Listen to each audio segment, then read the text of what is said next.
আমি মনে মনে যা কিছু চেয়েছি, আজ আমি সব কিছু পেয়েছি। মানে সোজা, তোমার আত্মীয় স্বজন এসে আমাকে দেখতো, আমার চুল দেখতো, কেমন হাঁটি, কথা বলি, এসব পরীক্ষা করে তারপর বলতো আমাকে পছন্দ হয়েছে। এখন আর এসবের দরকার হলো না, সোজা বউ হয়ে চলে এলাম। দেখো পারুল, জীবনটা এত সোজা ভেবো না। চিন্তা করেছো, এখনো কিন্তু তোমার আমার বিয়ে হয়নি। তুমি তো আমাকে লোকজনের সামনে বিবাহিত স্ত্রী বলে স্বীকার করলে। পাবলিকের ঠেলায় পড়ে স্বীকার করতে বাধ্য হয়েছি। তাহলে কি করতে চাও এখন? ভাবছি এখন কি করা যায়। তুমি তো এখন নিরাপদে, আমি চলে যাই, তোমাকে কিছুই ভাবতে হবে না।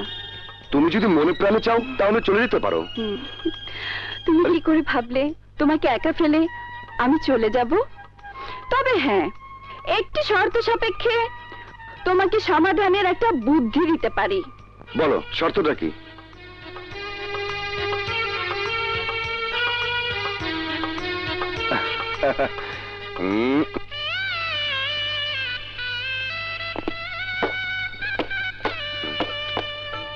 স্যার, গত রাতের ঘটনার জন্য মিষ্টি খাওয়াবেন না? অবশ্যই খাওয়াবো। স্যার, আপনাকে আর কষ্ট করে আনতে হবে না, আমরা মিষ্টি এনে রেখে। কেন? তোমরা আবার টাকা খরচ করতে গেলে কেন? আমরাই আপনার আপনজন, পরম আত্মীয় বটে। সত্যিকারই আমি খুব ভাগ্যবান। তোমাদের মতো ভালো অফিসার সিপাহীদের সাথে চাকরি করতে পেরে আসলে আসলে আমি ধন্য।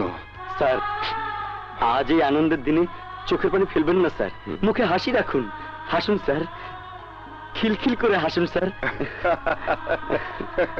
রহমত, সবাইকে আজ পেট ভরে মিষ্টি খাওয়াবে, ওকে? আল্লাহর রাস্তা আমার কিছু খাইতে দিবেন?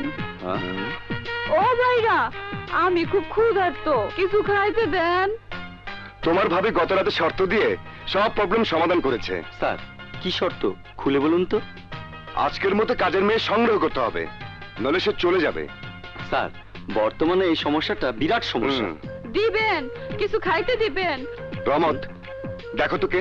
জি।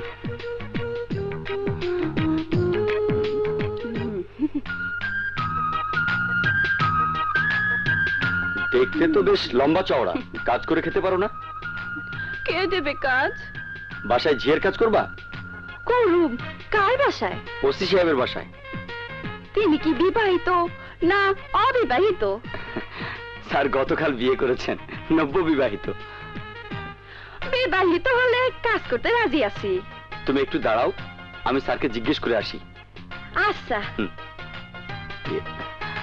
স্যার, ওই মহিলাটা বাসায় কাজ করতে রাজি হয়েছে। তাই নাকি? Very good. কামরুল, জি, তুমি একটা কাজ করো, ওই মেয়েটিকে বাসায় দিয়ে আসো। জি স্যার। ওহ, বাঁচা গেল। চলো চলেন। আপনি যান, ম্যাডামের কাছে আমি আপনার কথা বলবো। আচ্ছা। আমাকে এই জন্য জবাবদিহি করতে হয়। স্যার, এবারের জন্য ছুটি মঞ্জুর করেন, আমি আর ছুটি নেব না স্যার। সাউন্ড ওয়ালাইকুম আসসালাম। সাউন্ড।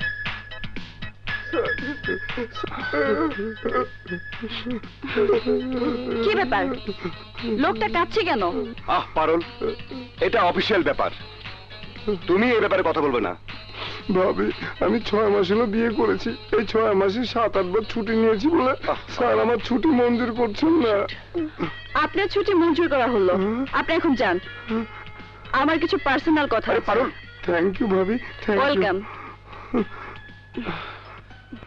পারুল, কাজটা তুমি ভালো করলে না।